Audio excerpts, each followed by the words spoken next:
Furðudýr vikunnar indlandsflughundur. Þetta svokölluð ávaxtaleðurblaka eða aldinblaka.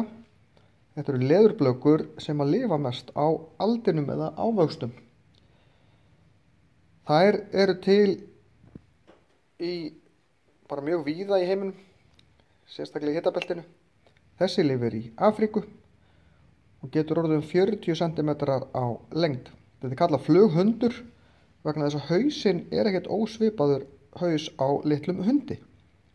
Allt öðruvísi heldur en hausinn á öðrum leðurblökum. Aldinblökur eins og þessi notar ekki, það er held ég sé til ein aldinblaka sem notar hátíðnihljóð, en þessi gerir það ekki, og þær aldinblökur nota almennt ekki hátíðnihljóð til þess að rata eins og aðrar leðurblökur gera almennt. En hún er það stór og með það stóra vængi, hún er erfitt með að taka á loft af jafnsléttu. Þess vegna reyna þær að lenda á trjágreinum og láta sér svo bara detta til þess að taka á loft. Því að vængirnir eru ekkert rosalega sterkir.